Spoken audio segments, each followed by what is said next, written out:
materi pertama akan saya langsung serahkan kepada Bapak Endro. Silakan Bapak. Masih Pak Teguh. Selamat pagi Bapak Ibu semua yang baik. Oke. Selamat pagi, salam sejahtera, salam sehat selalu. Saya dari Cirebon masih bersama dengan Mas Reki. Hari ini kita akan coba berikan dua materi tutorial. Semua tutorial sebenarnya di Bapak Ibu bisa memahaminya. Cuma saya mencoba mengambil dari sudut-sudut yang perlu penekanan khusus. Jadi ada beberapa hal yang mungkin kalau kita melakukan sesuai dengan standar yang benar itu hasilnya akan maksimal.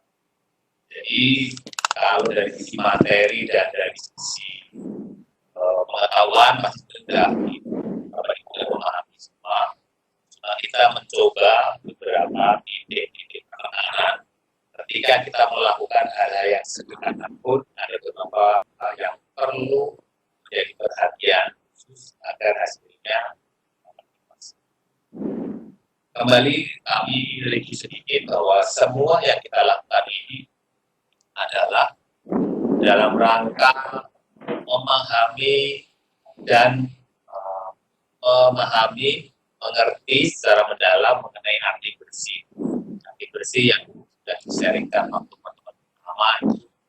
Bersih itu apa? Bersih itu adalah ada mempunyai 10 komponen. No spot, no dust, no rust, no smell, no intake, dan sebagainya ada 10. Jadi kalau materi yang pertama ada di situ. Nah, kita mencoba mengupas beberapa poin, antara lain mengenai no spot. Jadi kalau di sekitar Bapak Ibu, area Bapak Ibu yang mungkin merasa sudah bersih, tapi ada noda, itu berarti belum bersih. Kalau di sekitar Bapak Ibu itu Bapak Ibu sudah bersih, ternyata ada kabel yang tidak rapi, itu namanya bersih. Kalau di sekitar Bapak Ibu itu masih ada debu, berarti belum bersih. Karena tidak memenuhi unsur dari bersih. Untuk hari ini kita akan ada dua materi. Satu mengenai brushing untuk area outdoor. Untuk area outdoor ini mungkin bahwa itu kan yang banyak di sebelah ada lapangan, basket, ada lapangan, acara yang ada keluarga, lantai keras, dan juga mungkin ada teras-teras yang tidak pakai keramik, tapi pakai lantai semen keras. Kita akan coba di sini, kita akan coba tutorialkan, mudah-mudahan percobaan ini dan menjadi masukan yang baik untuk diaplikasikan. Baik, untuk waktunya sekarang menjadi juga untuk slide-nya.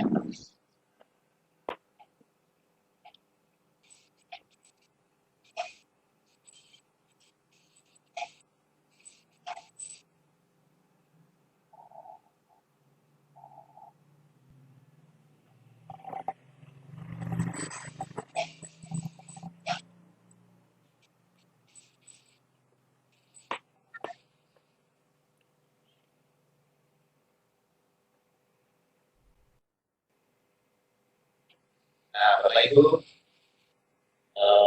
kita di sini akan coba lakukan pembersihan area lantai yang berbahan dasar semen. Nah, di sana di slide yang Bapak Ibu bisa lihat, itu ada lantai yang berlumut. Lantai yang berlumut di area yang berbahan dasar semen itu dipengaruhi beberapa hal. Salah satunya adalah area itu tidak kena matahari secara langsung terus-menerus. Di area itu, area di outdoor, kemudian kena hujan, tapi tidak kena matahari terus-menerus. Dan ketika airnya itu mengenai lantai, ada hujan, tidak segera dengan dibersihkan. Genangan airnya ketika hujan lahannya kan harus karena waktu dan sebagainya atau pekerjaan yang lain tidak lakukan. Akhirnya timbul lumut dan areanya tidak kena matahari secara terus-menerus. Mungkin ada di bawah pohon dan sebagainya. Ini mengakibatkan timbulnya lumut ini. Kalau kita biarkan terus-menerus, dia akan menebal, akhirnya menutupi lantai semennya, jadi kelihatan kotor dan tidak terawat. Nah, di sini peralatan yang kita gunakan, karena ini areanya area yang luas, area space yang besar, jadi kita gunakan mesin, alat. Kalau areanya kecil, Bapak Ibu kalau mungkin tidak punya mesin, sebetulnya bisa juga digunakan secara manual dengan peralatan manual. Tapi kalau areanya luas dengan alat manual, tentu saja akan menggunakan waktu dan tenaga yang besar. Prinsip housekeeping itu selalu, ketika kita membersihkan sesuatu, harusnya tidak diperlukan tenaga yang sangat besar untuk membersihkan, karena kita harus kita punya kemampuan dan punya pengetahuan untuk membersihkan sesuatu dengan peralatan dan chemical yang kita punya. Tapi tidak kita perlu membersihkan sesuatu sampai kayak mungkin, mohon maaf kalau di rumah yang mungkin tidak pakai alat, kita sampai keringetan semua, badan kita sampai basah kuyup, penghabisan energi dan tenaga yang lama, ya itu bukan skipping namanya. Kalau skipping itu pakai chemical, pakai peralatan yang sesuai. Saya lihat tadi, ketika area yang akan kita bersihkan luas, kita mungkin lebih tepat di sini kita sediakan mesin yang kita gunakan ini. Bapak Ibu mungkin sudah punya di desa. Ini ada brushing mesin. Brushing mesin ini jenisnya dan sebagainya bisa banyak sekali. Mereknya juga banyak sekali. Bapak Ibu nanti bisa lihat kalau pelajari atau beli di toko-toko besar, ada yang dari Tesco, ada yang dari ASKI, dan ada beberapa produk-produk yang lain, banyak sekali. Nah, itu kita juga ada beberapa yang akan kita siapkan. Ada belum dustpan, dan ada saber, dan ada paket, dan ada chemical. Chemicalnya agar soft, tidak menimbulkan sesuatu yang setelah kita bersihkan, sebaiknya kita gunakan yang karena apa? Lumut itu sebetulnya jenisnya sangat gampang. Kalau kita membersihkan secara rutin, kita gunakan yang sedikit saja untuk bisa dilakukan. Nah, untuk teknik dan sebagainya, kita akan menyelamatkan dari mesinnya. Mesin itu kan ada tankinya, dan ada di bawahnya yang kuning itu ada brushnya. Tankinya itu untuk diisi dengan chemical. Kemudian brush yang di bawah buletan kuning itu adalah tempat untuk memasang sikatnya. Sikat yang nanti berputar untuk menggosok lantai. Itu poin-poin. Poin yang ketiga, yang penting karena mesin ini menggunakan tenaga listrik, harus ada power di dekatnya. Yang sangat harus diperhatikan, ketika kita melakukan brushing lantai dengan mesin, satu, staf yang mengaplikasikannya harus sudah memiliki pengetahuan dan keterampilan. Karena mesin ini sederhana. Tapi jika belum bisa mempraktekannya, bisa akan menimbulkan hal-hal yang tidak bisa kebanting, bisa ketarik, dan kedua, selalu ingat mengenai safety. Safety dalam arti karena kita membersihkan pakai mesin, ada power listrik, dan ada air. Hati-hati diperhatikan untuk kabel powernya, jangan sampai ada yang bocor, karena nanti itu akan kena air dan sangat berbahaya. Bapak Ibu juga mungkin pernah kalau lihat di beberapa media sosial atau di YouTube ada kejadian-kejadian orang melakukan pekerjaan dengan alat ini akhirnya kesetrum. Karena apa? Karena kabel powernya itu ada yang bocor. Yang mengaplikasikannya tidak menggunakan sepatu, tidak boleh. Jadi, yang perlu ditekankan pertama adalah keamanan dulu. Keamanan yang saya bilang tadi dari sisi peralatan mesinnya. Mesinnya harus berfungsi baik. Kabel, sambung, kabel, dan sebagainya harus tidak ada yang bocor. Staf yang akan melakukan prosesnya harus dalam kondisi yang sudah terampil, sudah mengetahui pengetahuan mengenai mesinnya, dan harus menggunakan sepatu. Itu garis besar data awal sebelum kita melakukan proses aplikasi proses.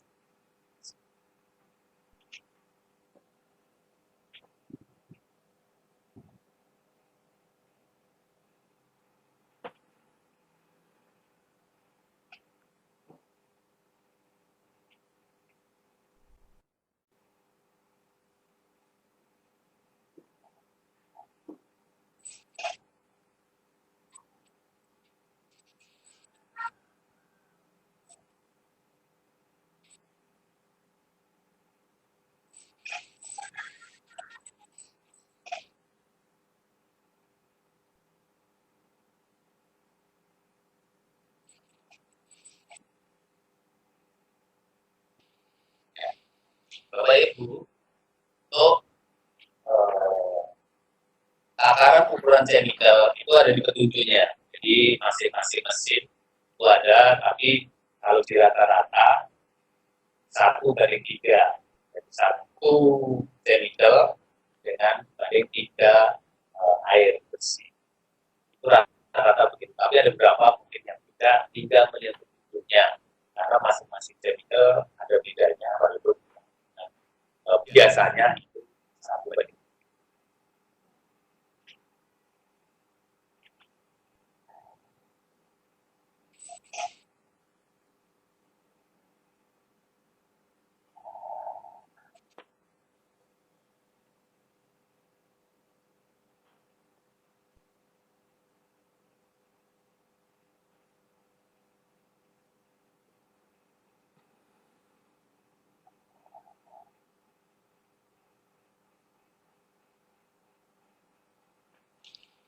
Bapak Ibu, tadi diperhatikan di awal cara mempraktekkan staf yang akan menggunakan kabelnya.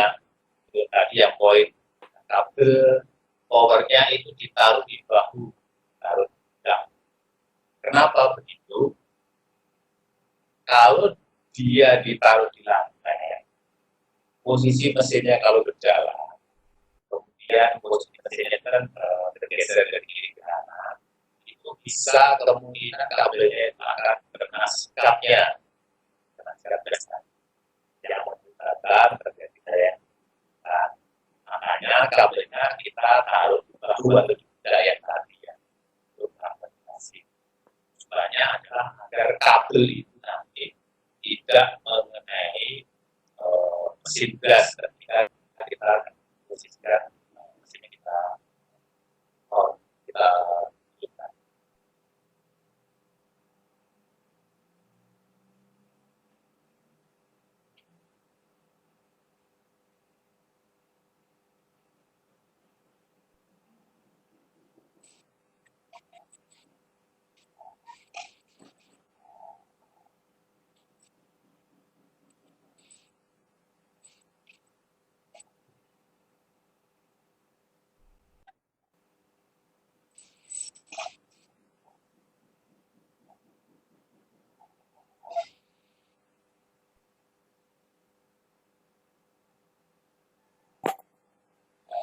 Yang diperhatikan juga ini poin-poin kecil yang kadang melewati.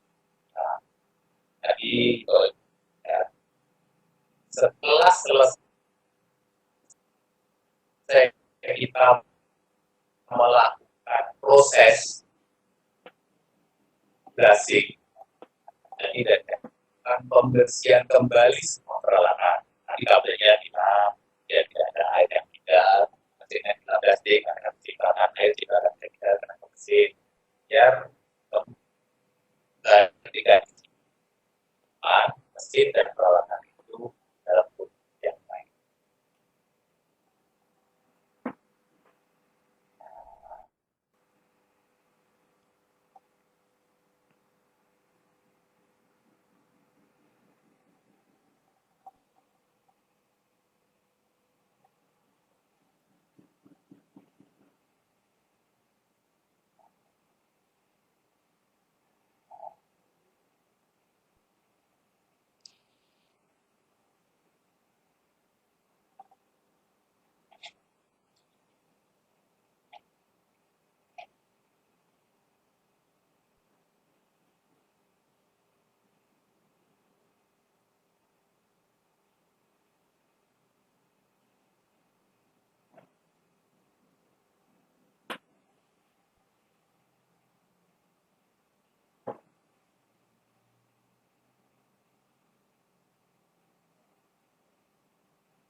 Setelah dilakukan brushing ini, Bapak Ibu, setelah dilakukan brushing di gambar ini, kemudian dilakukan slabering lantai, pengeringan lantai dengan alat slabber yang ada. Tadi ada peralatan slabber, kemudian kita lakukan pengeringan dengan slabber.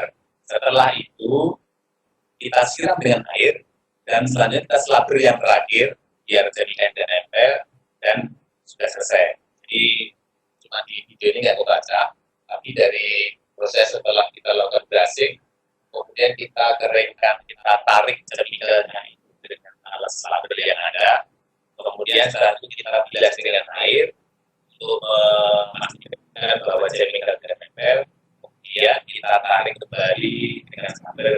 Nah, itu prosesnya selesai, dilanjut dengan proses pembersihan alat.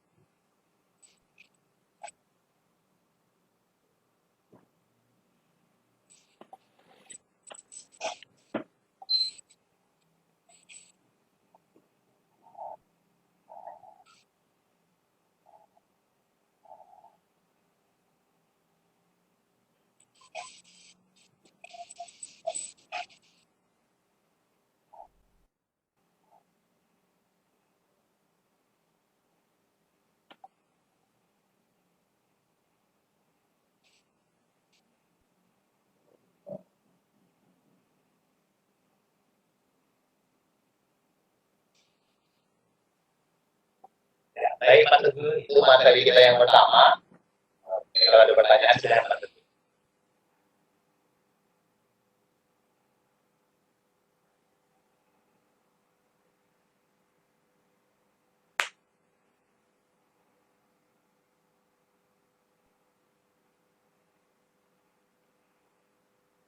Halo Pak Teguh, suara Pak Teguh nggak ada? Lupa di unmute tadi. Ya. Sebelum pertanyaan kita summary, izinkan saya untuk summary dulu sedikit, Pak. Silakan. Iya, baik. Jadi Bapak Ibu, untuk materi pertama adalah tentang outdoor brushing. Outdoor brushing ini adalah proses pembersihan brushing atau penyikatan di area luar. Ini biasanya dilakukan di area dengan lantai yang terbuat dari hard floor dari jenis semen.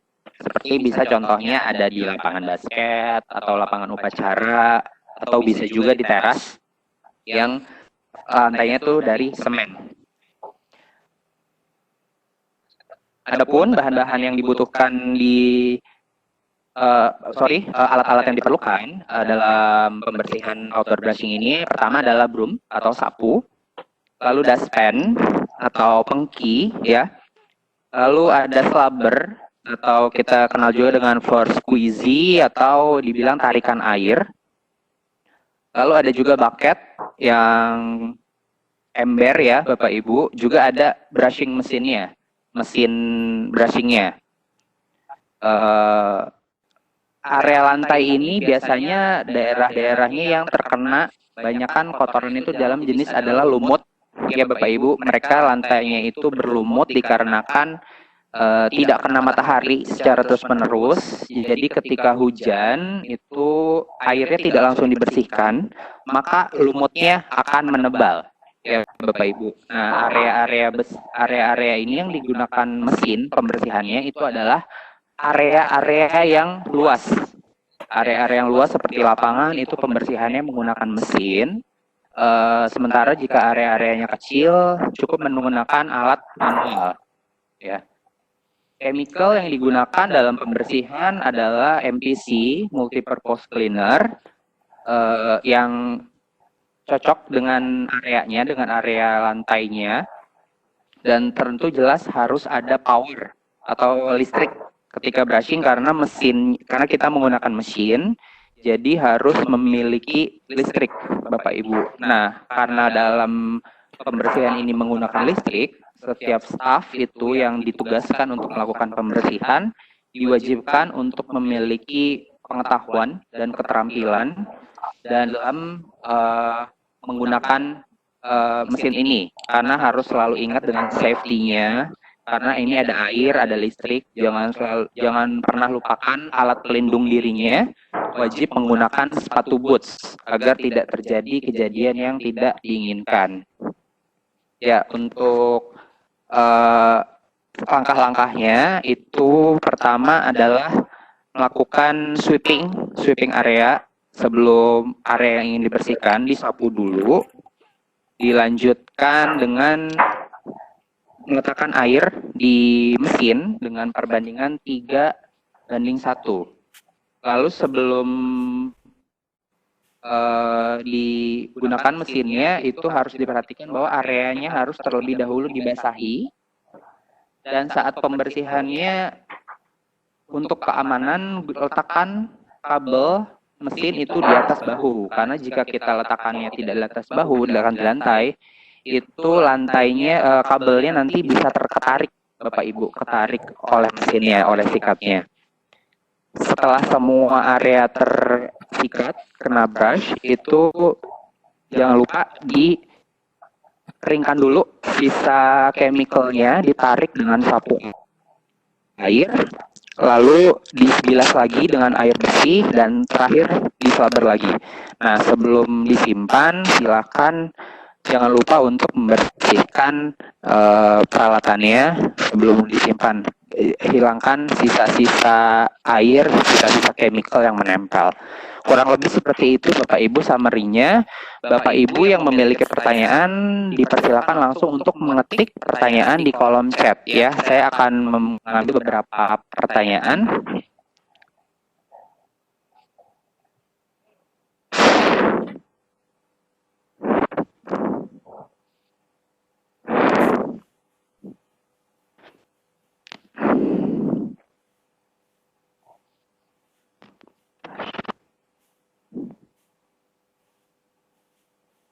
Baik, Pak Endro, pertanyaan pertama nih, Pak.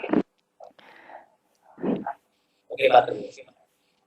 Oke, ini ada yang menanyakan kalau tadi kan kita ngebahas tentang pembersihan lantainya. Nah, ini menanyakan tentang perawatan alatnya, Pak. Bagaimana cara kita membersihkan basket yang baik? Jadi sikatnya itu pembersihannya bagaimana, Pak? Apakah cukup setelah kita selesai pakai kita bersihkan dengan air atau ada cara lain, Pak?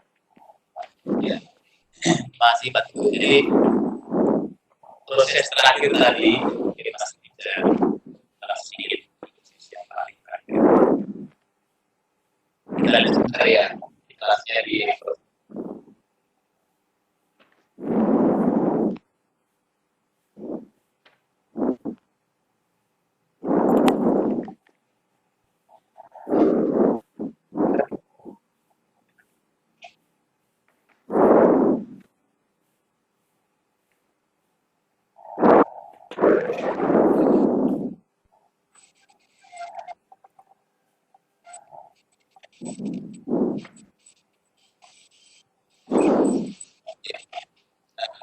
ini yang atas pertanyaannya. Jadi kita lihat di sini, selesai proses membersihkan area, jangan lupa pad brush-nya itu harus dilepas. Pad brush-nya ini yang warna hitam ya, ambil dengan tangan kiri. Itu pad brush yang untuk menggosok lantai. Kita lepas tujuannya pertama apa? Ya, adalah kita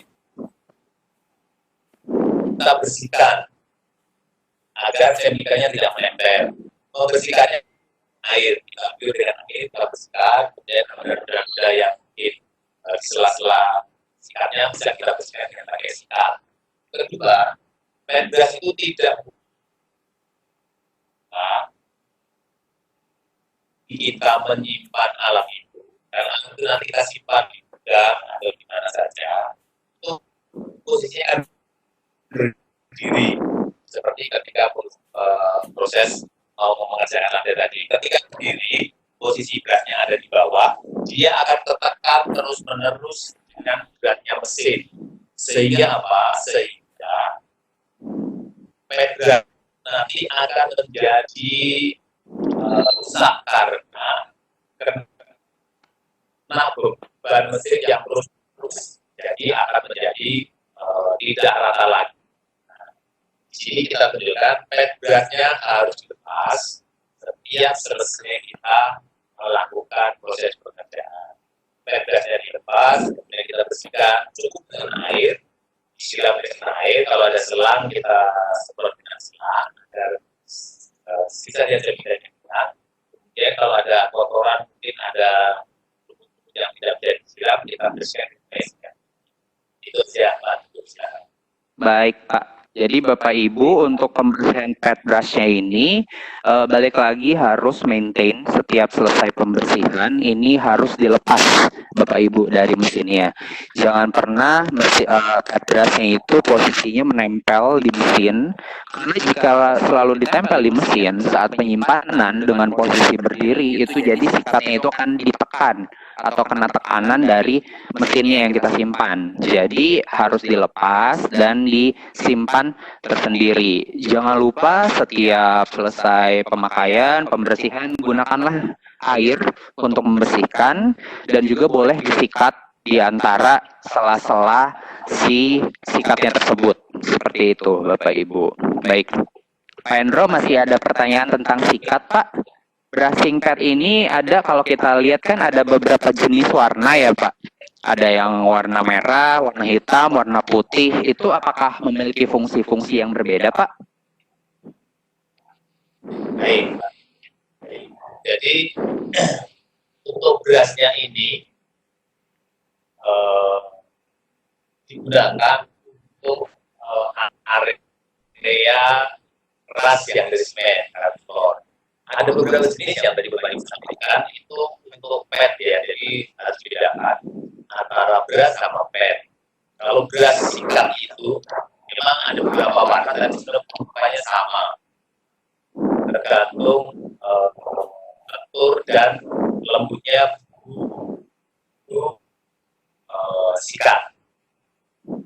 kalau PET itu dengan mesin yang sama diperuntukkan untuk melakukan buffing. Buffing itu melakukan proses pembersihan lantai untuk lantai-lantai yang halus, bisa lantai yang dari marmer, dari granit, dari komposit tile atau yang dari keramik biasa. Kalau untuk area-area dari semen itu digunakan gas. Kalau dari semen menggunakan PET, PET itu jenisnya tidak pernah melihat ya bahannya akan gampang terkikis. Karena apa? PET itu kan semacam kayak apa ya, bahannya yang gampang terkikis, jadi akan gampang aus. Kalau lantainya keras, sebaiknya pakai gas. Bisa menggunakan PET, tapi karena posisinya itu gampang terkikis, akan lebih boros. Untuk sikat gas ini ada 2 jenis, ada 2 atau 3 jenis. Ada sikat gas yang buat di area hard floor yang ada semen, juga ada sikat yang sedikit lebih lembut untuk proses samping karpet. Nah, itu harus dibedakan. Untuk proses samping karpet itu juga menggunakan sikat, tapi jenis sikatnya lebih lembut. Kalau untuk area yang hard floor, yang lantai keras, menggunakan sikat, tapi jenisnya lebih keras. Ya, itu aja, Pak. Baik, terima kasih. Ya, Bapak Ibu, jadi untuk jenis-jenis PET itu berbeda ya, Pak. Ada 2 jenis, Bapak Ibu jangan ketukar antara brush atau sikat dan PET. PET itu yang bentuknya seperti rata gitu, Pak. Dia jadi bukan sikat, ya. Kalau sikat, kalau PET itu mereka gunakannya biasanya untuk permukaan yang halus, Pak, untuk buffing lantai marmer, lantai keramik.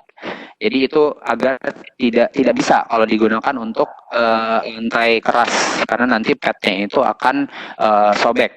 Nah, sementara kalau untuk lantai keras seperti semen itu baru menggunakan sikat, Bapak Ibu. Sikat pun berbeda-beda.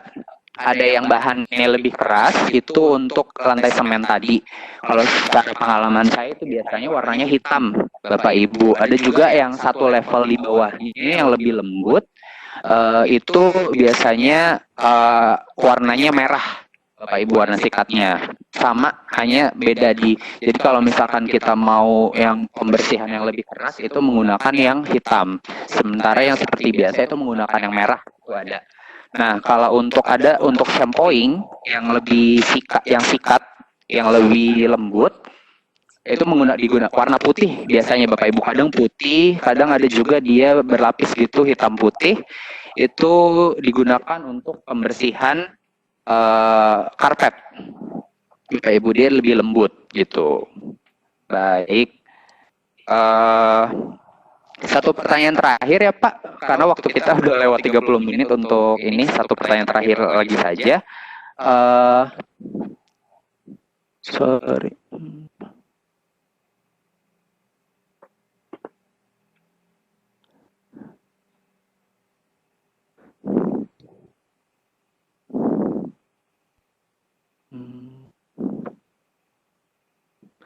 Ini Pak, terakhir saja.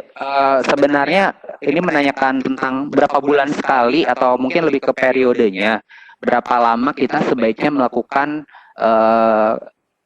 perawatan lantai dengan metode brushing ini, Pak? Apakah seminggu sekali atau harus sebulan sekali atau seperti apa, Pak? Jadi periode pembersihan dengan brushing ini, Pak. Jadi proses brushing lantai ini masuk kategori general cleaning.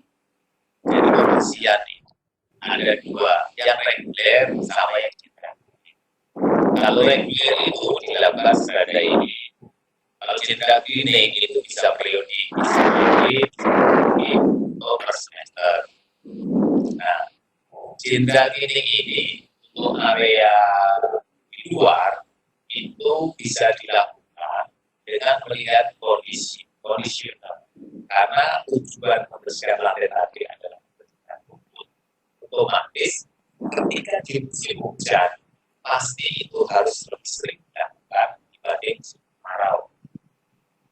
Karena kalau musim kemarau relatif lebih aman karena tidak ada genangan air, matahari lebih terik, jadi akan lebih membantu kita. Untuk musim hujan itu bisa dilakukan secara periodik dengan metode kondisional, tapi secara periodiknya itu bisa dilakukan per 2 minggu sekali untuk area-area yang memang ada lumpurnya terus.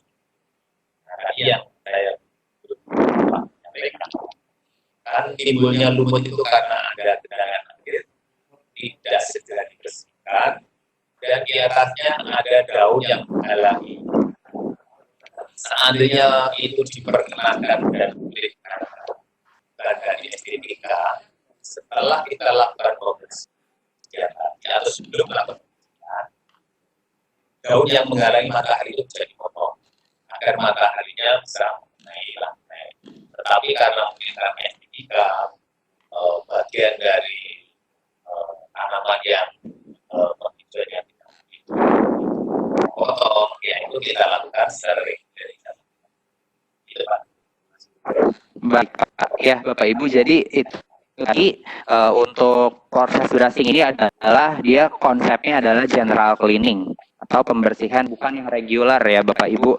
Dan khusus untuk brushing ini kondisinya adalah conditional atau Bapak Ibu mengikuti keadaan di mana seperti yang dibilang tadi bahwa brushing ini lumut di lantai ini datang dari karena sering terkena hujan Bapak Ibu, karena hujan dan airnya tidak langsung dibersihkan. Jadi kalau musim hujan otomatis pembersihannya harus dilakukan lebih sering dibandingkan dalam musim kemarau. Oke, baik.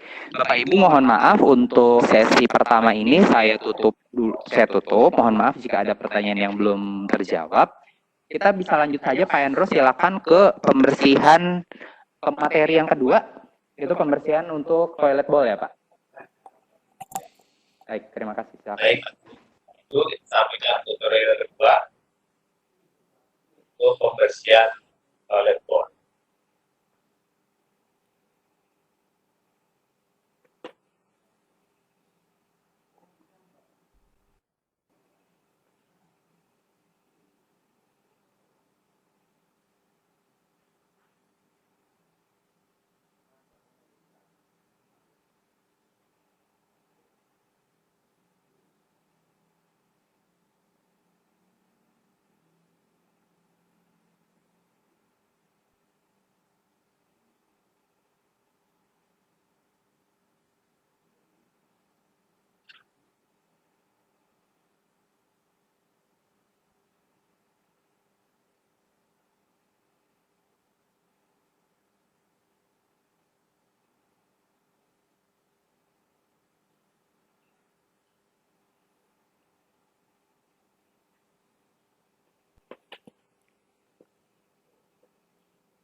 Ya, Bapak Ibu semua.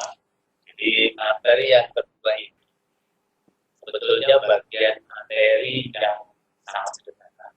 Yang mungkin biasa diterapkan di sekolahan, atau saja. Kembali yang saya agar hasil maksimal yang kita lakukan.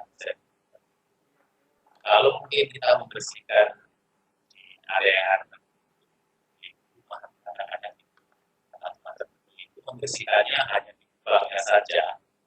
Tadi yang saya perlihatkan ini ada beberapa hal yang penting yang harus dilakukan ketika kita membersihkan toilet bowl agar hasilnya standar, ya, sesuai dengan apa yang sudah disediakan. Karena toilet bowl itu bagian dari sesuatu yang harus kuat dijaga hygiene-nya. Makanya kita pergunakan beberapa chemical. Ya, chemicalnya itu ada beberapa tipe yang bisa digunakan.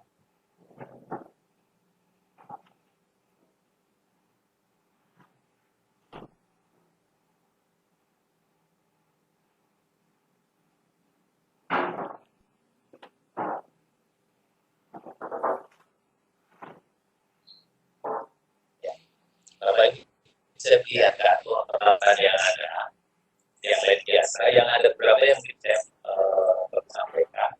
Kita kalau di rumah kan seringkali mungkin di rumah dan sekolah kan kita menggunakan chemical yang bebas di pasaran.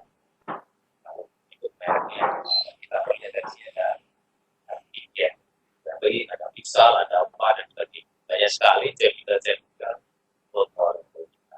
Chemical itu sangat bagus. Cuma karena dia mempunyai kultur yang lebih keras. Kalau itu dilakukan secara terus-menerus dan reguler, akan merusak email dari toilet. Mungkin Bapak Ibu bahwa semua peralatan yang dari porselin, toilet dan sebagainya itu dilapisi dengan pelapis agar kotoran tidak menempel ke dalam. Ketika kita terus-menerus menggunakan obat yang keras, itu lapisan itu akan rusak. Nah, ketika lapisan itu rusak, itu tidak akan bisa menahan kotoran yang masuk, akhirnya masuk ke dalam bagian dari kulit itu akan menimbulkan kotoran yang susah, lebih susah.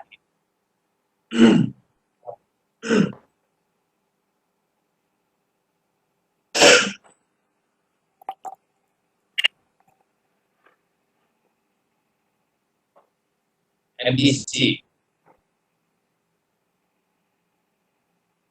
Kalau pembersihannya dilakukan secara reguler, hasilnya tetap akan bersih.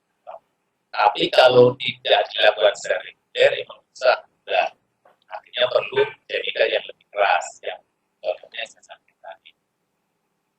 Tapi perlu diingat juga bahwa toilet bowl itu harus hygiene. Nah, hygiene dari mana? Dari chemical. Makanya ketika kita membersihkan toilet bowl, harus diperhatikan kandungan chemical yang ada agar selain membersihkan juga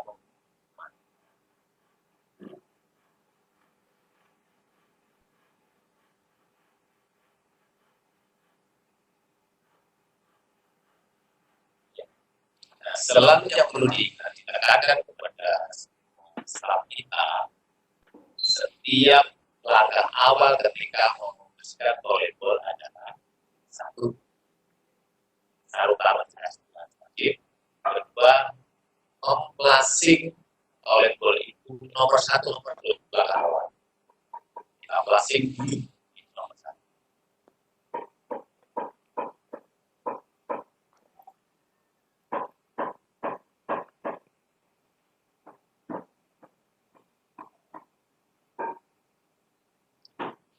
Tadi dilakukan aplikasi chemical ke toilet bowl ya. Dengan menggunakan alat yang sederhana karena chemical ini kita pakai chemical yang terang. Lebih bagus kita pakai peralatan yang lebih sempurna dengan semacam ada spray yang kayak sudah air rasa. Agar apa? Chemicalnya bisa sampai ke bagian atas. Nah, setiap chemical yang kita aplikasikan itu perlu waktu untuk reaksi. Sekali lagi, dan selesai kita aplikasikan chemicalnya, tidak bisa langsung dilakukan penggosokan atau melakukan dan sebagainya, karena perlu waktu reaksi. Petunjuk chemicalnya ada itu sekitar 5 menit, 3 menit, 2 menit, baris. Setelah itu baru kita lakukan.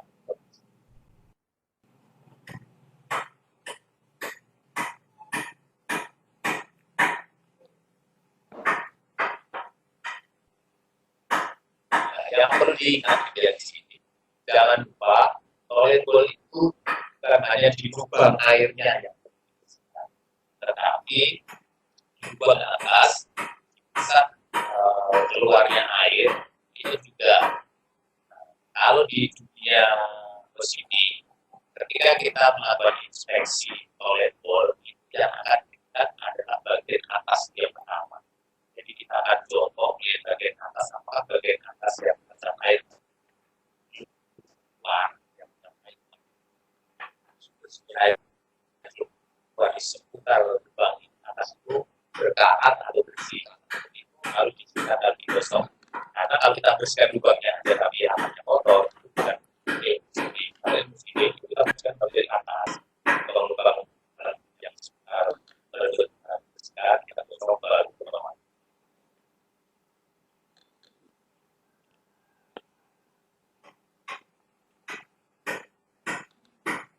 Nah, sebenarnya yang terakhir setelah kita merumuskan lubang ini, kan peralatannya ada sikat gas. Sikat gasnya itu untuk membersihkan bagian paling dalam di lubang ini. Jadi kita pakai tangan dan sampai pakai gas yang ada di petunjuk pertama, peralatan ada sikat dan yang untuk menggosok bagian dalam bagian tidak terkena sama.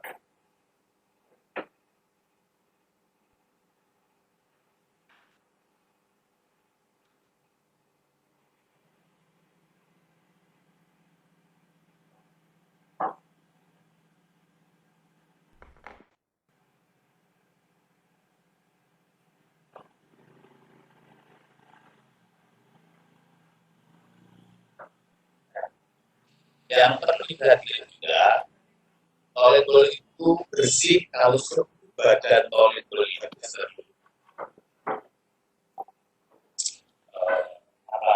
volleyballnya itu bersih, termasuk yang diberikan adalah di sela-sela di kisi-kisinya.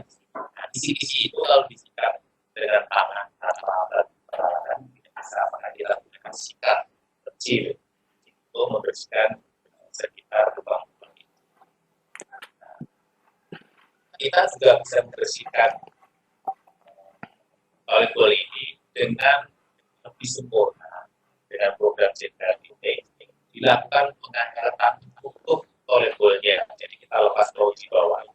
Kemudian kita buka semua. Jadi buat tutup di atas. Untuk pertama, bentuk sama bentuk yang untuk dia. Dan itu kita bisa lepas.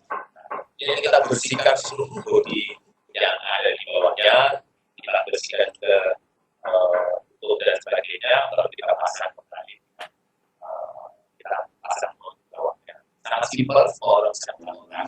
Tapi program ini emang tidak menggunakan program reguler, bisa masuk kategori kita, bisa per minggu atau per 3 hari atau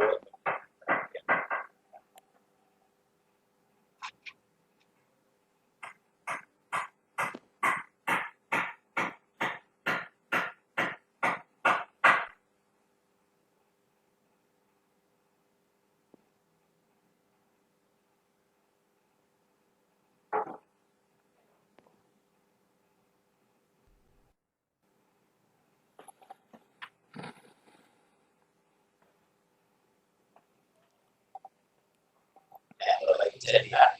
Jadi proses pembersihan itu harus sampai menyeluruh termasuk ke kaki toilet bowl.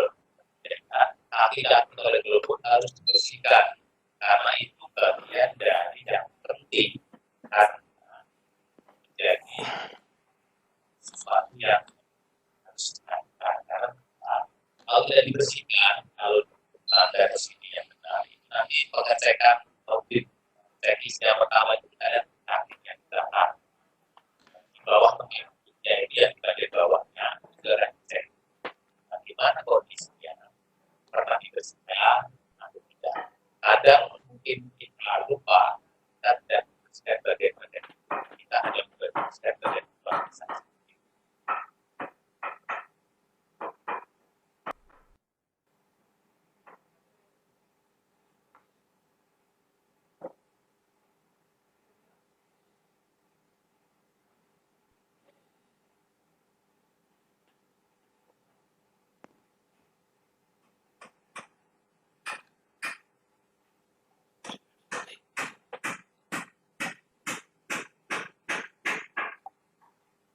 Bapak Ibu, terima kasih untuk materi kedua. Baik. Baik, oke, Bapak Ibu izinkan saya untuk melakukan summary sedikit. Kebetulan summary-nya ini saya lihat juga akan menjawab beberapa pertanyaan yang sudah disampaikan oleh Bapak Ibu di kolom chat. Ini sudah ada beberapa pertanyaan Pak Hendro, cuman mungkin kalau saya jelaskan summary-nya akan lebih terjawab sebenarnya ya. Jadi bagian ini adalah teknik pembersihan ya. Pertama, chemical yang digunakan untuk toilet bowl ini tadi ada dua macam yang ditampilkan, yaitu adalah toilet cleaner atau yang biasanya itu yang berwarna biru, Bapak Ibu, dan juga ada MPC atau multi purpose cleaner. Kebetulan tadi ada yang bertanya kenapa yang digunakan MPC bukan toilet cleaner. Jadi tadi Bapak Ibu seperti sudah dijelaskan di awal, untuk pembersihan menggunakan toilet cleaner ini saat general cleaning saja Bapak Ibu. Karena kenapa? Untuk daily-nya digunakan multi-purpose cleaner. Karena kenapa? Karena jadi kita semua tahu bahwa toilet bowl ini bahannya adalah porselen, ya, berbeda dan sedikit ringkih ya Bapak Ibu. Jika dia selalu digunakan toilet cleaner itu, bahan toilet cleaner itu adalah chemicalnya sangat keras Bapak Ibu. Jika digunakan setiap hari, ditakutkan itu malah nanti akan merusak lapisan si toiletnya tadi. Jadi untuk regular daily-nya itu disarankan hanya menggunakan MPC saja. Toilet cleaner-nya itu digunakan hanya saat pembersihan general cleaning. Seperti itu Bapak Ibu. Alat yang digunakan tadi kita bisa lihat itu ada toilet bowl brush, ada spons, dan juga ada toothbrush Bapak Ibu, toothbrush bekas ya yang tentunya ini digunakan untuk menjangkau area-area yang tidak terjangkau dengan alat. Nah, langsung saja untuk langkah-langkahnya. Pertama tadi adalah tentu melakukan flushing sebelum pembersihan. Lalu dibuka atau toilet bowl-nya dan di spread chemical, disemprotkan chemical tadi sesuai dengan yang digunakan. Kalau tadi memang di video itu menggunakannya multi-purpose cleaner Bapak Ibu, itu berarti adalah pembersihan saat daily-nya. Kalau nanti saat general cleaning-nya menggunakan toilet cleaner-nya Bapak Ibu. Dibiarkan dulu chemical-nya mengendap selama 5 menit. Setelah itu di bagian bowl-nya itu digosok menggunakan spons. Bapak Ibu untuk menggunakan spons ini bagian tadi ada yang bertanya, ada yang dipertanyakan adalah menggunakan yang kuning atau yang kasar atau yang halusnya. Untuk bagian yang dalam ini menggunakan yang kasarnya ya Bapak Ibu ya. Di sela-sela air keluar itu disikat atau kita usap dengan bagian spons yang hijaunya itu. Nah, kenapa tidak menggunakan toilet brush? Tadi ada juga yang bertanya, kenapa tidak menggunakan toilet brush? Toilet brush itu Bapak Ibu hanya digunakan untuk menjangkau bagian paling dalam dari bowl-nya itu. Jadi di lubangnya itu yang paling dalam baru gunakanlah toilet brush. Kalau samping-sampingnya yang mangkuknya itu cukup digunakan dengan si spons itu tadi.